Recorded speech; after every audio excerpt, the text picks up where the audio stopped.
Hi friends, welcome back to our channel. இந்த video பார்த்திங்கன்னா எங்கள் ஊரில் வந்து ஆடிப்பூரம் வந்து எப்படி வந்து செலிப்ரேட் பண்ணணும் அப்படின்னு சொல்லி தான் வந்து ஒரு வீடியோ. நம்ம வந்து அம்மனுக்கு வந்து வளைகாப்பு பண்ணுறது தான் வந்து ஆடிப்பூரம்னு சொல்லுவாங்க. நம்மளுக்கு எப்படி வந்து வளைகாப்பு பண்ணுறாங்களோ அதே மாதிரி தான் அம்மனுக்கும் வந்து தட்டு வரிசை சீர்வரிசை வச்சு வந்து பண்ணுவாங்க. போன இயர் பார்த்திங்கன்னா நான் வந்து ஒரு சின்ன ஒரு ஷார்ட்ஸாக வந்து போட்டிருப்பேன், இவ்வளோ டீட்டெயிலாக போட்டிருக்க மாட்டேன். இந்த இயர் பார்த்திங்கன்னா கொஞ்சம் டீட்டெயிலாக இருக்கும். எனக்கு பர்சனலாக பார்த்திங்கன்னா இந்த ஆடிப்பூரம் வந்து ரொம்ப ஒரு ஸ்பெஷலான டே. நான் எங்கே இருந்தாலும் கரெக்டாக ஆடிப்பூரத்தன்னைக்கு இந்த கோயிலுக்கு வந்து நான் வந்துடுவேன். இந்த 2 வருஷத்துக்கு முன்னாடி பார்த்திங்கன்னா ஃபஸ்ட் டைமாக வந்து அம்மனுக்கு வளைகாப்பு பண்ணதுக்கு அப்புறம் அங்கே இருக்கிற யார் ப்ரெக்னெண்ட்டாக இருக்காங்களோ அவங்க எல்லாத்துக்குமே கூப்பிட்டு வந்து வளைகாப்பு வந்து பண்ணியிருந்தாங்க. அப்போ பார்த்திங்கன்னா நானுமே அந்த டைமில் வந்து பாப்பாவுக்கு 2வது பாப்பாவுக்கு வந்து ப்ரெக்னெண்ட்டாக இருந்தேன், 5 மந்த்து. எனக்குமே பார்த்திங்கன்னா அங்கே வந்து வளைகாப்பு வந்து பண்ணியிருந்தாங்க.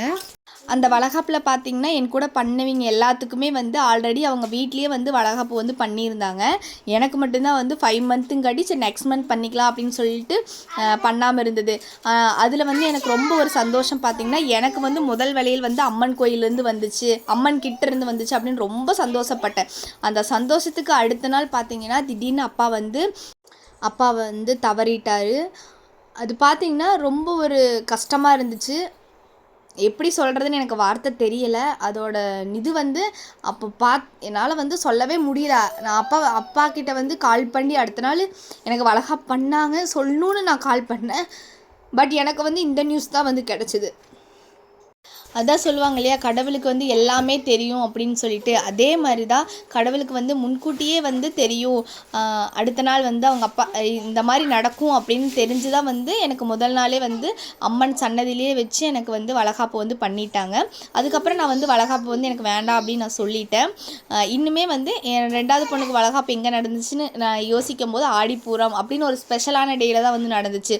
அதனால தான் பார்த்திங்கன்னா எனக்கு வந்து ஒவ்வொரு ஆடிப்பூரத்தன்னைக்கும் என்னோடய வளைகாப்பும் எங்கள் அப்பாவோட நினைவுகளுமே எனக்கு வந்து நிறையா வந்து சூழ்ந்திருக்கும். அதனால தான் இது வந்து நான் ரொம்ப ஸ்பெஷல் அப்படின்னு சொன்னேன்.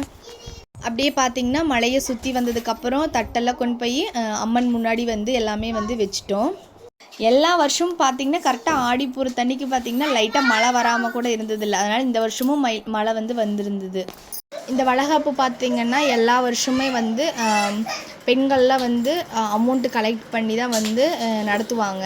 இவ்வளோ அமௌண்ட்டு நல்லா கிடையாது, அவங்கவுங்களுக்கு எவ்வளோ கொடுக்க முடியுமோ அவ்வளோ கொடுத்தாங்கன்னா அதில் பார்த்திங்கன்னா அம்மனுக்கு வளையல், பூ, பழம் அந்த மாதிரி எல்லா ஐட்டமும் வந்து அந்த அமௌண்ட்லேயே வாங்கி அம்மனுக்கு வந்து சிறப்பாக வந்து பெண்கள் தான் வந்து எடுத்து நடத்தி செய்வாங்க. அவ்வளோதாங்க, பூஜை வந்து ஸ்டார்ட் பண்ணிட்டாங்க. ஃபஸ்ட்டு பார்த்திங்கன்னா விநாயகருக்கு வந்து பூஜை பண்ணிகிட்ருக்காங்க. நீங்களும் யாராவது வந்து ஆடிப்பூரத்தன்னைக்கு அம்மன் கோவிலுக்கு போக முடியல அப்படின்னு சொல்லி ஃபீல் பண்ணிகிட்டு இருந்தீங்கன்னா இந்த வீடியோ மூலிமா நீங்களுமே வந்து அம்மனை வந்து வழிபட்டுக்கலாம். ஃபுல்லாக வந்து வீடியோ வந்து பாருங்கள். பூஜை வீடியோ ஸ்டார்ட் ஆயிடுச்சு.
என்னெல்லாம் பார்த்தீங்கன்னா அம்மனுக்குமே பூஜையெல்லாம் முடிஞ்சதுக்கப்புறம் நான் சொன்னேன் இல்லையா வளகாப்பு பண்ணுவாங்கன்னு சொல்லிட்டு, அதே மாதிரி இந்த இயரில் வந்து யார் யார் ப்ரெக்னெண்ட்டாக இருக்காங்களோ அவங்களுக்கெல்லாம் கூப்பிட்டு வளகாப்பு பண்ணி முடிச்சிட்டாங்க.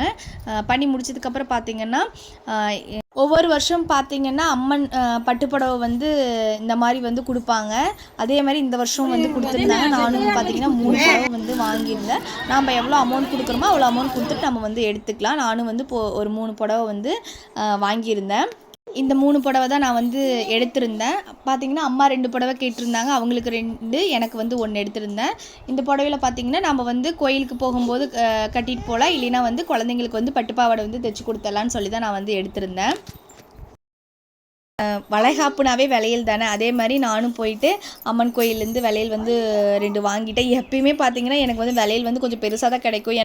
கமெண்ட் பண்ணுங்க. முக்கியமாக சப்ஸ்கிரைப் பண்ணாமல் இருந்தால் சப்ஸ்கிரைப் பண்ணி வச்சுக்கங்க. இதே மாதிரி வீடியோ நம்ம விலாகில் வந்து வந்துகிட்டே இருக்குது. பாய்.